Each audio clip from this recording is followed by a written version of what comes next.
नियंत्रण आणण्यासाठी शासनाकडून अनेक उपाययोजना केल्यात, कठोर नियम केले जातात, परंतु वसमत तालुक्यामध्ये एक विदारक चित्र आपल्याला पाहायला भेटते की वसमत तालुक्यामध्ये हे अपघाताचं सत्र हे थांबणं झालेलं आहे।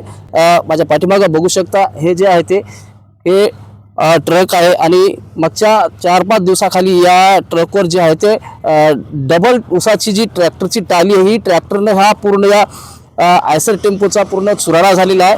मागच्या 2 वर्षाचा जर अंकी आकडा जर बघितला तर या ठिकाणी एकंदरीत 200 ते 300 लोक या ॲक्सिडेंटमध्ये अपघातामध्ये जखमी झालेले आहेत। आपण बघू शकता हे जे उसाचं जे टिपर ट्रक आयसर दिसत आहे या आयसरचा संपूर्ण जे आहे ते चुराडा झाल्याचे दिसत आहे। पहिलीच्या उपप्रादेशिक परिवहन विभागाकडून कागदोपत्री आदेश जरी काढले असते पण प्रत्यक्षात या ठिकाणी कारवाई होताना दिसत नाही। जे आहे ते वसमत शहरामधून जड वाहनाला बंदी असताना तरी सध्या उसाचा हंगाम चालू असून डबल ट्रॉलीला या ठिकाणी परवाना नसताना सुद्धा double trolley double tractor trolley ही ऊस वाहून नेताना दिसत आहे। अनेकांचे जीव या ठिकाणी धोक्यात आहे। प्रादेशिक परिवहन विभाग झोपेचे सोंग घेत आहे परंतु प्रत्यक्षात मात्र कुठली कारवाई होताना दिसत नाही। माझ्या पाठीमागे हे जे आयसर आहे याच आयसरमध्ये अनेकांचे जीव गेलेले आहेत, तरी पण प्रादेशिक परिवहन कार्यालयाकडून आतापर्यंत कुठलीच कारवाई होताना दिसत नाही। वसमत तालुक्यामध्ये जे आहे ते विदारक चित्र चालू आहे। प्रशासनाने झोपेचं सोंग केलं त्यामुळे ही मालिका कुठेतरी थांबली पाहिजे अशी नागरिकातून संतप्त प्रक्रिया होत आहे। नेमकं नागरिक काय म्हणतात ते पाहूया।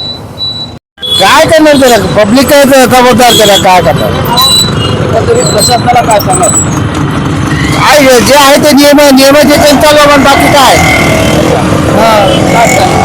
हे बंद व्हायला पाहिजे। हे जीव घेण्या प्रकारे समजा बाबा इथं शरीराचा खेळण्याचा प्रकार आहे वाहतूक आणि इथं या ठिकाणी आज वसमत शहरामध्ये पोलीस प्रशासनाचं कुठेही नियंत्रण राहिलं नाही।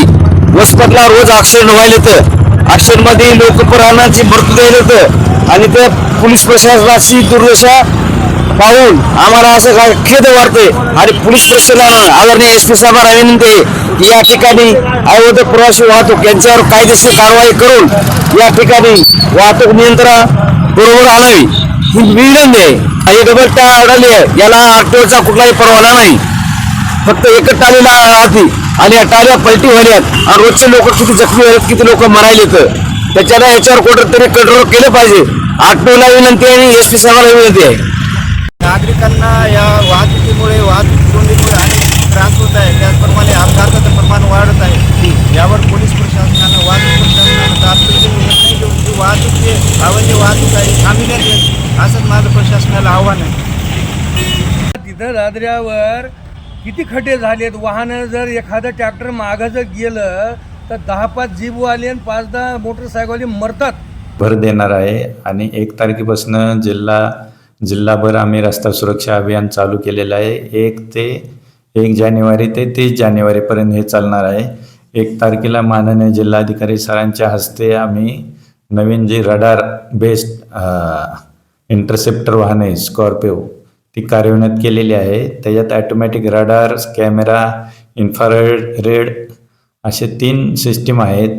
ती रस्त्यावरची गुन्हे आपोआप वाहन न थांबवता आपोआप कॅप्चर करणार आहेत आणि 24 तासात ते त्या वाहनधारकाला मेसेज जाणार आहे आणि त्यात आम्हाला सर्वात जास्त हेल्मेट जे वापरत नाहीत त्यांच्यावर कारवाई केली जाणार आहे। माननीय परिवहन आयुक्तांनी आम्हाला तसे निर्देश दिलेले आहेत की जानेवारी महिन्यात 15% अपघात हे कमी झाले पाहिजेत। त्या अनुषंगाने आम्ही जिल्हाभर असं अभियान राबवणार आहे की रस्त्यावरचे अपघात कसे कमी होतील। दुसरा एक महत्त्वाचा मुद्दा असा आहे की रस्त्यावर ओव्हरलोड डबल ट्रॅक्टर ट्रॉली उसाने वाहून जात आहे। परिवहन विभागाकडून कुठलीच कारवाई होताना दिसत नाही, काय सांगा याबाबत? आम्ही मागच्या महिन्यात पण कार्यालयीन आदेश काढले होते। ह्या महिन्यात पण आता सर्व आमचे जे वायुवेग पथकातील अधिकारी आहेत त्यांना सूचना केलेल्या आहेत, त्याबाबत ती कारवाई चालू करते। प्रादेशिक परिवहन विभागाचे कुठल्याही प्रकारे अक्षम दुर्लक्ष दिसून येत असल्याचे या डबल ट्रॅक्टर ट्रॉलीमुळे हजारो नागरिकांचे हे मृत्यू झालेले आहेत। आपल्यासमोर बघू शकता हे शहर आहे वसमत शहर आहे या परिसरामध्ये या ठिकाणी हे जे ते हॉटेल आहे, या ठिकाणी आहे ते गौरी मंदिराचा परिसर आहे, हा चौक परिसर आहे आणि या भागातून जे आहे ते डबल ट्रॅक्टर हे कशा पद्धतीने हे ट्रॅक्टरची अवस्था आहे, इंजिनची क्षमता नसल्यामुळे ट्रॅक्टरला ओढता सुद्धा लोड ओढता येत नाही, कशा पद्धतीने हे जीव घेण्या प्रकारे या ठिकाणी चालू आहे. आपण बघू शकता हे महिला सुद्धा पाठीमागून येत आहे, परंतु या ट्रॅक्टरची क्षमता नसताना या ट्रॅक्टरकडून अशा पद्धतीची वाहतूक करत जीव घेणी वाहतूक आहे. परंतु या अशा वाहतुकीवर कुठल्याही प्रकारचं स्थानिक पोलीस प्रशासन असेल किंवा प्रादेशिक परिवहन विभागाचं कुठल्याही प्रकारे लक्ष मोठ्या अभियान योजनेअंतर्गत मोठ्या प्रमाणात पैशाचा सुराळा होत आहे. परंतु हिंगोली जिल्ह्यामध्ये हे जे आहे ते खूप भयानक असं विदारक चित्र आपल्यासमोर पाहायला मिळते आणि कुठेतरी या प्रकारावर आळा घातला पाहिजे अशी जिल्ह्यातील नागरिकांची मागणी आहे.